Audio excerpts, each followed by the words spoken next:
Good afternoon, everyone. Welcome to Studio 135 at YWCA Hartford Region in Hartford, Connecticut. We have another edition of YW Live Lunch and Learn. I am your guest host, sitting in for Adrian Cochran. I'm Yvonne Renee Davis. And today we have a very special show to talk to you about, something very, very important.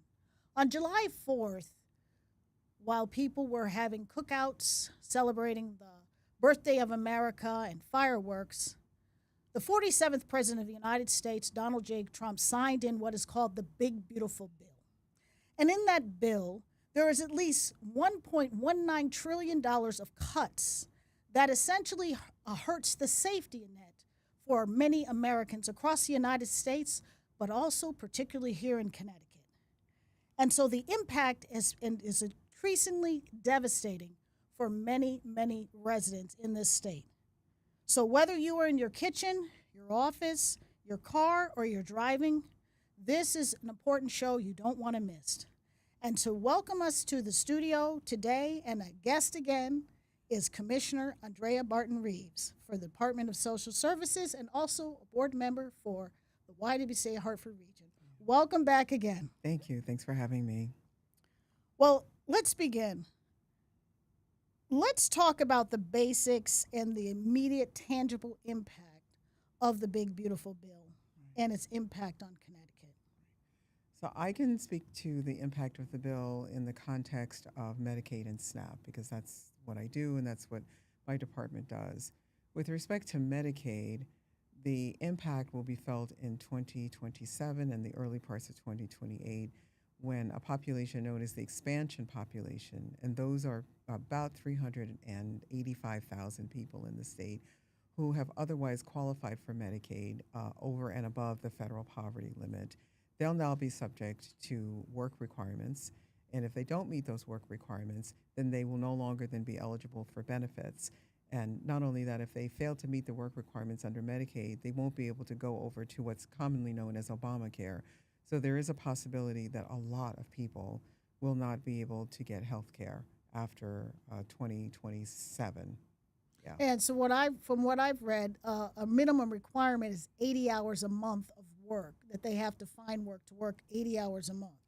Yes, it's a combination of things. You can work 80 hours a month, or it has to be a combination of going to school, volunteering, being in some kind of other kind of program and working. So if you can combine 80 hours a month of all of those things, and you're not in the group of people who are exempt from the work requirements, which would include children who are in foster care, people that have permanent disabilities, veterans with permanent disabilities, as a few examples, then you would be subject to those work requirements. And then the state would have an obligation to always follow up with you to make sure that you're meeting those work requirements on at least a quarterly basis. And we'd have to let you know whether or not they apply to you, whether you're meeting them, and we'd have to essentially track everyone to whom the work requirements apply to make sure that they're meeting them. And if they're not, then we would be obligated to disenroll them from the program. So it seems like there's an extra layer of bureaucracy and work that has to be added, along with the whole idea of the cuts, dealing with the safety net and all the cuts that are taking place. That's right. That's right. And there's a sense that, and in my opinion, it's a wrongly headed sense that people who are receiving Medicaid and people who are on SNAP somehow are not contributing to society, they're not working, they're not raising families. And what we know in Connecticut is that 73% of the families who are on Medicaid are working families. They're working, yes. Most of them are working full time. Some families are working part time because they're meeting other obligations of taking care of children and elderly adults. These aren't people, for the most part, right, who are really just trying to find a way to get access to a benefit that they would not otherwise be entitled to. If you went into one of our offices and you asked someone, would you like to stand here for 45 minutes and go through the paperwork of filling out, close to a 50-page form to apply for Medicaid, they'd probably tell you no. So this isn't something that people do lightly, but people are, they should have access to health care because it's, in my opinion, it's a basic human right. And also, too, there's a cut in the SNAP benefits, too. Oh, yes. In terms of food. So food insecurity is going to be hit tremendously. It's been growing as it is since COVID, but Absolutely. now. Yes. So there are three ways that SNAP is will be hit. So the first is that the state usually splits the cost for administering the SNAP program 50-50. It costs the state about $150 million. Now we will have to pay 75% of that cost. So that those will be resources that will no longer be available for us to pay in benefits. The second is that there's now an expansion of the age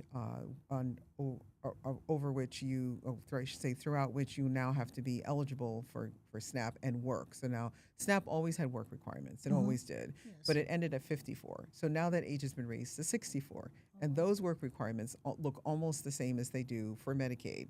So Yes. now you've got stricter work requirements. You have to work longer, and we have to make sure that you're meeting those work requirements in order for you to continue to qualify for SNAP. And then the third is something called the error rate, and this is actually, I think, more esoteric and less probably relevant to the people, but it will impact the amount of money that's available for SNAP.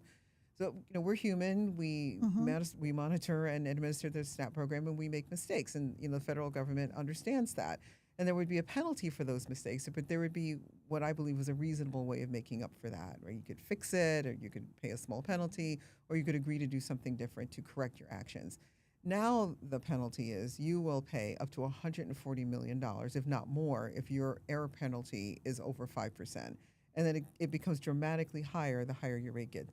The average error rate in the United States across all states is 10.2%. Oh, wow. So that means that just about every state is going to end up paying some kind of penalty. So when you add all of those things together, we're talking hundreds of millions of dollars between Medicaid and SNAP that are really at risk, and the risk of people falling off the rolls because they will no longer be able to meet these new, what I really believe are draconian requirements that Yes. the average everyday person is just Absolutely. not going to have the facility to keep meeting. And then you have to deal with the mental health aspect of it. People will just give up because That's people right. are already at the end as it is, and there's a certain amount of dignity that people are going to struggle with as it is, maybe even to fill out the paperwork. And Yes, so now that there's more work and the possibility of errors or the possibility that they may not even be qualified, that's correct. it adds a whole layer of stress. And so you're talking about a bottom layer of people, and I don't mean bottom in terms of who they are as That's right. people, Yeah, I falling understand. off, Yes, falling out. right. That's true. And there is a thought that it's intentionally designed for people to no longer access those benefits because of what I said earlier. Yeah, Because there's a absolutely. belief that people who It's are accessing the benefits somehow are doing so without adding their fair share to the economy. And we know that that is not the case Yeah, at all. we know it's not the case. It's I not. mean, because you're looking at disproportionately your black and the Latino communities, your brown communities, your poor white communities. You're looking at Wyndham, That's right. Bridgeport, Hartford. That's right. These are really severely affected and impacted. That's And correct. right now, they may not be feeling it now, but they're going to Mm-hmm. feel it later. And that's what I wanted to ask you about. Mm-hmm. When do you think people will start to feel it, or is it happening now? Because it is happening now.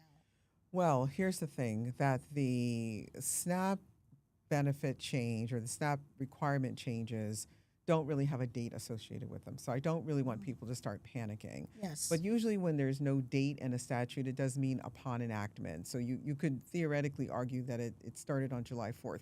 But we're not implementing it because number one, there's no guidance from the federal government as to how to do that.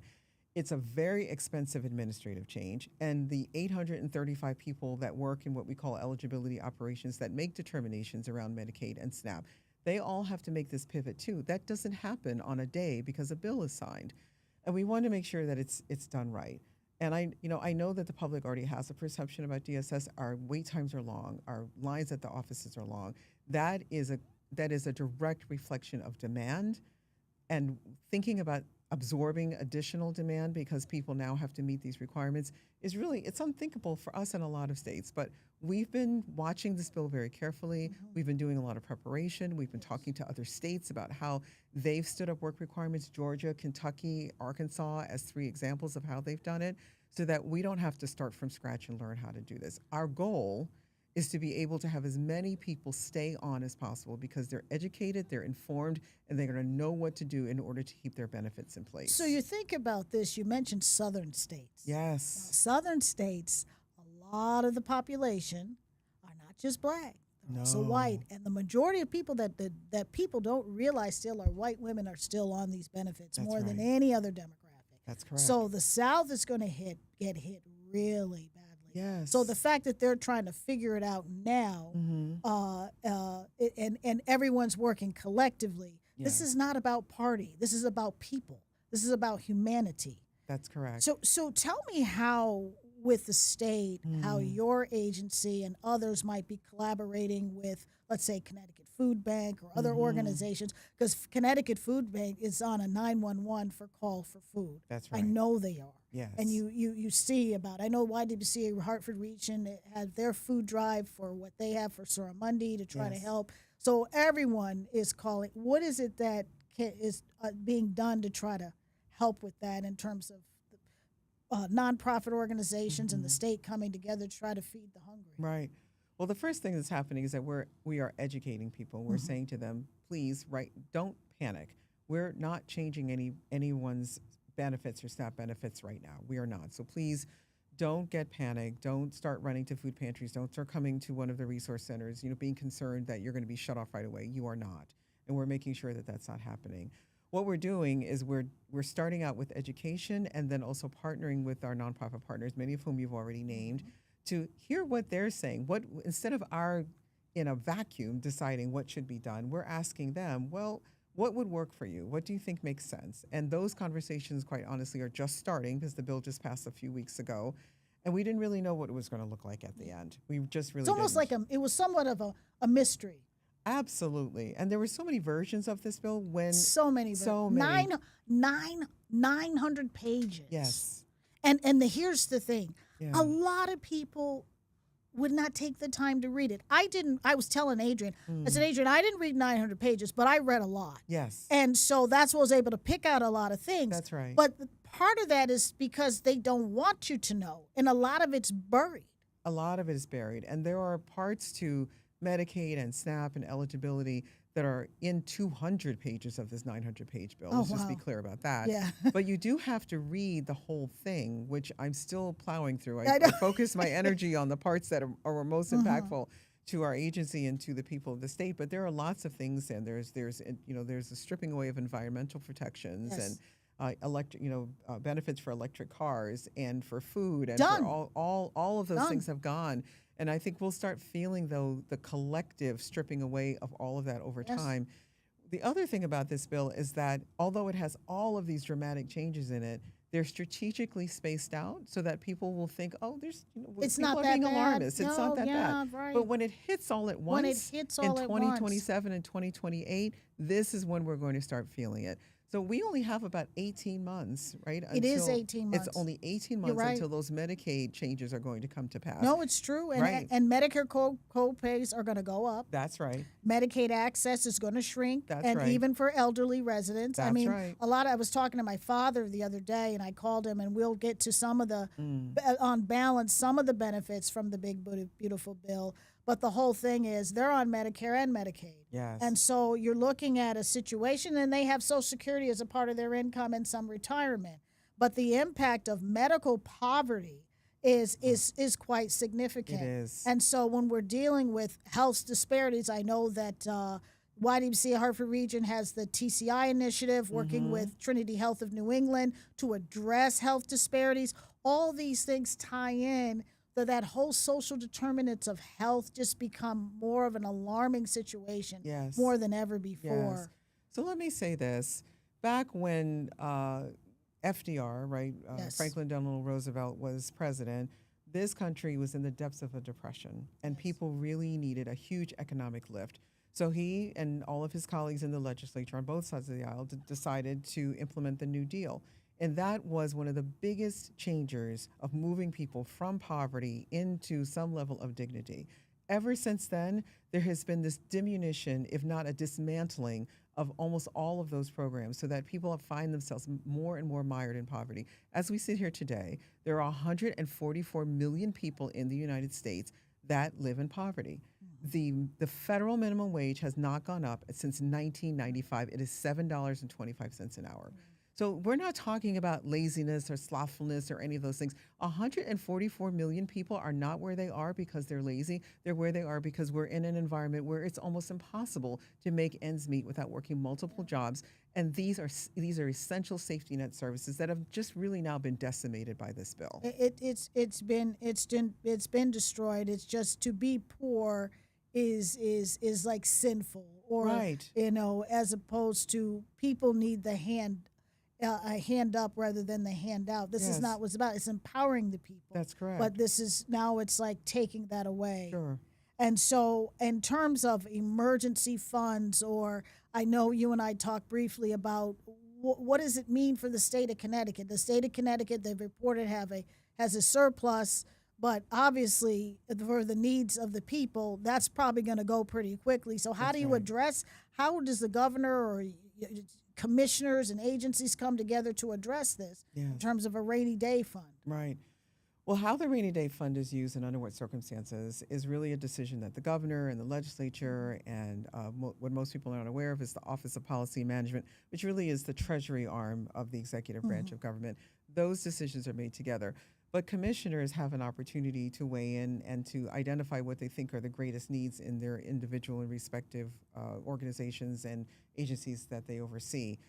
What I have said before, very publicly, is that there isn't a state in this union that has enough money to carry the cost of these changes that will be happening in these costs over time. Because as we sit here today, they are permanent restructurings of the safety net services, leaving very, very big gaps. Now, it might change in 2 years with the midterm elections, or it may stay the same way that it is. We really don't know. We don't. I've asked, and so have some of my colleagues, for the governor and the legislature to let's just think very long term, right? And really let's think about if we are going to dip into the rainy day fund. I don't know whether or not that's going to happen, so I Yes, really don't want to speak to that. But exactly. if there's some fiscal decisions that are going to be made about how we're going to use the resources that are available to us, then we should really be doing that in a way that provides as much of the access to basic human dignity and care for as many people as possible, right? That means access to food, access to health care, housing, childcare, many of the things that the governor has raised up as his highest priorities. That means, and that's what this bill has done, it's shifted those really critical and heartbreaking decisions to states, and every state's going to have to make them, and we'll see how that unfolds. Well, this goes back to when Ronald Reagan in the 1980s wanted to shift everything to states' rights and pushed everything back to the states. So this is probably the most aggressive shift to states' rights in history. Yes. I think that's right, but I think calling it states' rights is really a misnomer. It really is more, a shifting of responsibility, a shared responsibility between our federal government It and our should be state a government, partnership. and it's no longer a It's partnership. it's a divide, and That's right. what bothers me in the back of my head is the whole thing of an error. Correct. So the pressure on your staff, for example, Yes. failure's not an option. Oh, I'm sorry. Like, by the way, audience, I thought the show was going to start at 12. It started a little later because I made an error. But I'm not going to have $140 million taken out of my check That's either right. That's right. for that. So in this situation, it puts pressure on leadership, followership. It has all kinds of impact. It really does. Just on balance, in terms of the show, in terms of some of the benefits, I wanted to talk to our audience about some of the things that are helpful. Like, for example, if you're a single filer, you have $3,000 more in deductions that you can take. And if you are married, it's doubled. So it could be 6,000. So it go from 12,000 to 15,000 if you're single. And then if you are in a job, a service industry job, if you're in a barber shop, or if you are at a restaurant, you can deduct up to $25,000 in tips. But that's temporary. It's That's right. not permanent. That's right. And then the other thing that becomes temporary is the child tax care credit. Instead of $2,000 a child, it goes up temporarily to $2,500 a child. And for someone like who's a business owner like myself, there's more 20% income deduction and instant write-offs for all expenses.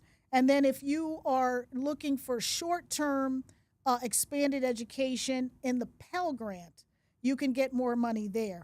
However, if you're at student loans, you're hit if you have a student loan. In terms of the repayment plan, they're working on this. And the other piece about it, which is interesting, Commissioner, is that some of this stuff hasn't even been written up by the IRS yet. They're still trying to figure it out. So it's like you have these opportunities for benefits, but they have to play catch up. So that becomes an interesting, while there's some pluses there, there's still some question marks.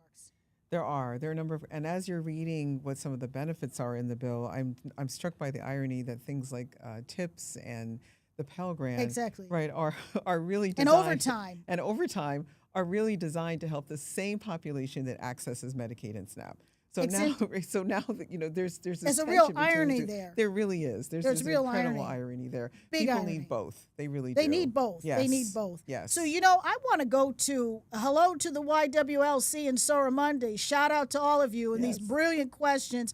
Donna Shadipo and Unita Ruth lead the way so strongly for these young women, preparing them for the future. Absolutely. So we're going to go to questions because they're Sure. massive. Unita came down with a whole book of questions. Oh my goodness. So I'm going to pick. So I'm going to start with this one, Commissioner. It says, if elderly people, for example, have a disability, do they just not get Medicare at all, or do they get some kind of compensation? Oh, no. So people who are elderly are exempt from these new Medicaid rules. So people who are elderly, they get both Medicare and Medicaid under some circumstances. We call them people who are duly eligible, and they are, with very few exceptions, fully exempt from both of these rules for under Medicaid and SNAP. And then they wanted you to explain further about the 80 hours again. Yes.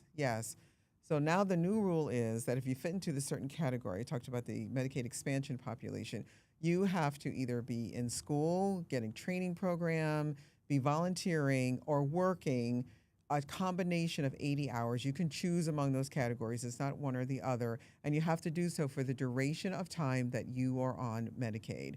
So let's say, for example, you're in school and then you get out you're done in 2 years, then you have to now be working those 80 hours. And if your job doesn't offer you benefits, you can't afford that. That is for a specific population. It's not for everybody that's on Medicaid, but it's going to be enough people that we anticipate that if we can't educate people to stay on in the ways that they need to, about 170,000 people will probably end up dropping off those That's rolls. what I saw for Connecticut. Yes, that's correct. That's correct. And if you fail to maintain your eligibility for Medicaid, then then you can't go over and sign up for Obamacare. Then you have nothing available You're done. to you, You have except nothing. emergency And medical. you can't even afford to buy No, anything. you really can't, because that's being decimated by this bill as well. Exactly. Yes. So I'll answer this question. It says, and maybe, Commissioner, you could chime in as well. How will Sure. this bill affect immigration laws? Well, millions and billions, I would say, dollars have been given more to ICE to be able to deal with illegal immigration. But also, too, if you are looking to go overseas, or if people are overseas are looking to come here, visa requirements are increased. There's a lot more effort to try to keep people out as Yes. opposed to bring people in. And that impact already has impacted tourism in America to the tune of billions of dollars. That's absolutely correct.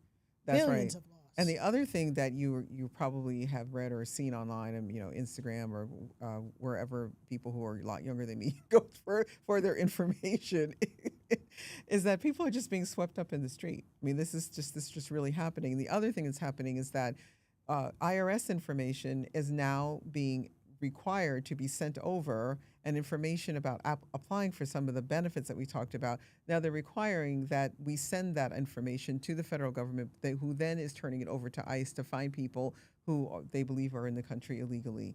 And that's very frightening. We've never done that before. very We've always frightening. told people, when you apply for benefits, your information is secure. We don't share it other than for the purposes of making sure you get your benefit.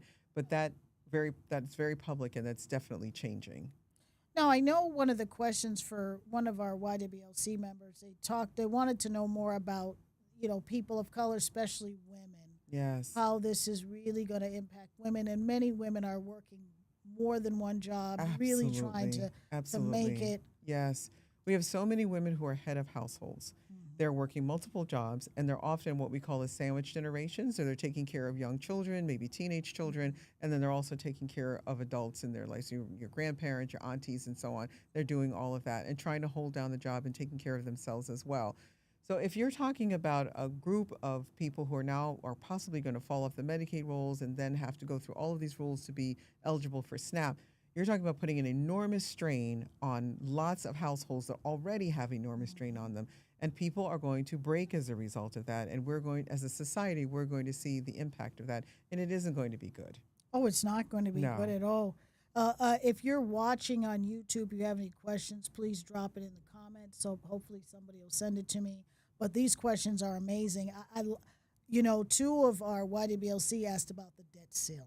Oh, my goodness. Very good question. Very so good question. let's talk about that, Commissioner. Sure, What sure. with all these cuts and what's happening here with America. Yes. So my understanding, and this certainly isn't in my wheelhouse of any level of expertise, is that while these cuts to these programs have the most dramatic impact on poor and low income people, they're really designed for those resources to be diverted to others who have lots and lots of resources. But it also adds trillions of dollars to our national debt. So for the generation that's watching our YWLC and other younger people, that means that that's going to have a really adverse impact on them. They're going to live in a country and in a society that's going to be burdened with these trillions of dollars of debt, which will then in turn limit the opportunities that we have to expand and to innovate and do other things that you can do when you're not in debt. We all know this, like you have debt, you pay it off, and then you have more money that you can do other things with. And it's true for people and it's true for countries. Absolutely. And here's the other thing. With all the international fighting that's going on with China, who owns at least 8% or more of our debt. Yes. Japan owns the most of our debt. With all the tariffs, because somebody mentioned tariffs and up there in Surromundi, it has an impact. So if the debt ceiling goes back, where are we going to borrow the money from? Well, I guess we'll just start printing money, which devalues the dollar. And raises inflation. And that's where people don't want to deal with the whole de-dollarization. I know that's another show. That's right. But the thing is here, which is interesting, and I thought this was a powerful question for you, Commissioner. They said, how does the big, beautiful bill affect you? Me personally? Yes. Wow. Thank you for that question. The way that it affects me personally is I worry deeply about the people that we serve. People see me in this job and they may make all kinds of assumptions about how I got here and who I am. I didn't come from very much at all. But I come from an immigrant family. I had immigrant parents that came here with nothing, built a life for themselves, and while they weren't able to give us a lot materially, they really instilled in my brother and my brothers and me that we needed to take advantage of everything that's here. So personally, I'm brokenhearted that an entire generation of people will not have the same opportunities that my brothers and my cousins and all of I have had to be where we are in our lives, really to climb whatever ladder it is, to achieve whatever it was we want, and to have the opportunity to be the best that we can be in our lives. I feel that it's unfair to burden all of our young people with so much debt as a nation because, as I'd mentioned before, it really limits the opportunities that they will have. So that means that there's less money to go into schools, into roads, into industry, for them to have businesses. There's less money for Pell Grants and federal student loans, Absolutely. which limits their ability to access higher education, to start their own businesses, to do anything that they want to do. All of that lost opportunity affects me personally and deeply because I believe that they have a right to have that access to be anything that they want to be. And by doing this, we've really limited that so greatly, and I don't even think we've seen the beginning of it yet. We haven't, and the whole notion of what the American, remember we go back historically, I wasn't born then, but they said the American dream in the 50s was a white picket fence and two chickens in a pot. That was for a certain group of families. Correct. In America. Right. What does the American dream look like today with the passage of this law, and what is the American dream? Well, how do we define it now? It's very difficult to define, and we already are beginning to see the beginnings of this, where our young people are finding it really difficult to find their own housing because it's so expensive to get started after college and to find a job that might pay them something that's close to a living wage because they're so burdened with student loan debt. We're already seeing the beginning of that. So we're going to have to redefine what the American dream looks like. It may no longer be buying a house and having a family and doing all the things that were happening before. And as you said, that really was for a very finite set of people. in the United States. Exactly. And it was very hard for people that looked like you and me to get access to that. And our returning GIs that looked like you and me, they had a hard time getting access to that too. But if we call ourselves a land of opportunity, then we need to embrace values that actually make those opportunities available for everyone. And that, I think, has to be the way that we pivot to the American dream, which is just to create policies and have access and resources that allow everyone to access their version of opportunity and make the best of themselves.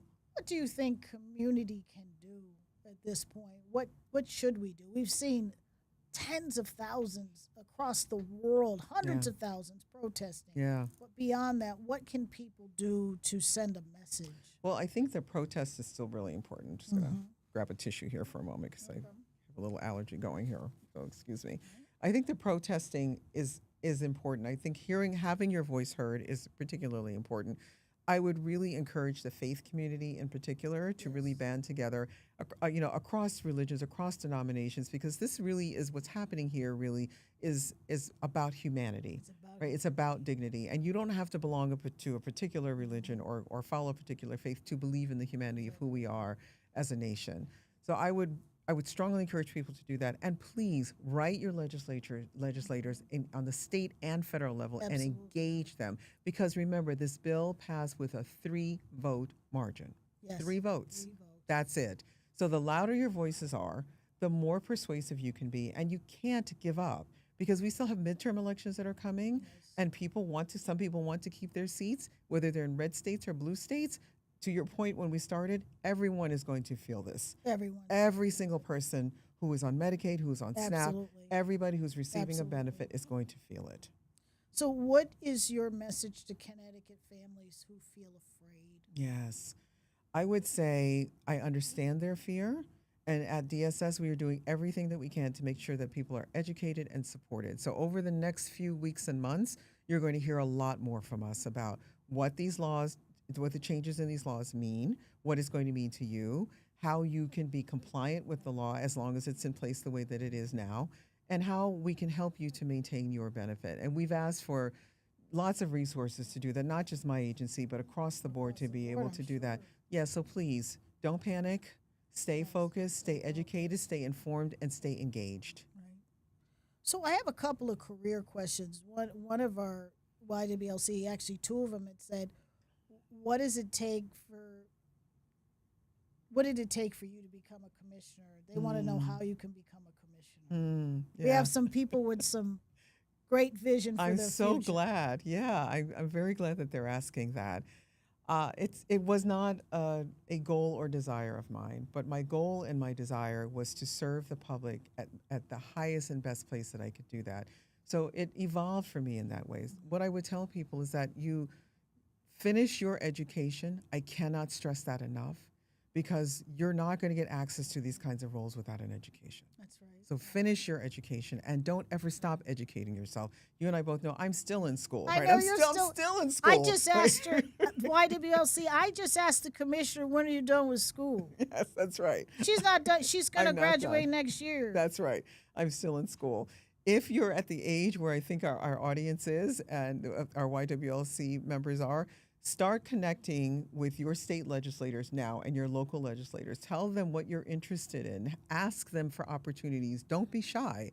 And don't make the mistake that a lot of women make, which is that I think I'll just work hard and someone will notice me. That's not how this works. No, squeaky wheel gets the No, grease. absolutely. If you're interested, then make that call, send that email, say, can I come talk to you about how you became who you are? And be persistent and be patient because those are the ways in which I got to where I am. Make those demands, right? Absolutely because right. the YWCA was involved in the whole the Crown Act, and we had it was YWLC That's right. members that were at the right. press conference advocating. That's right. So and I believe that advocacy helped to get that legislation passed with Representative Porter. That's right. So I wanted to ask you if there was one parting comment or two, or for something. I mean, we talked about don't give up, protest, reaching out to our legislators at the federal level. What would you say from your heart what needs to be said if you had one more thing to add Yeah. to this conversation.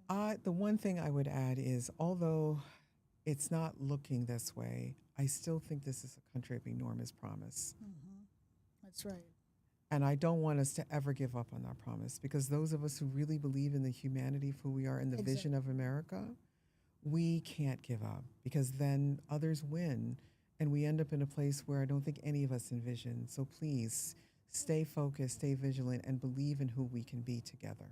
I agree. Thank you so much for your gift of time and for giving the Connecticut audience information that many probably are not even aware of. This has been a special edition of YW Live Lunch and Learn. Catch the replay on YouTube.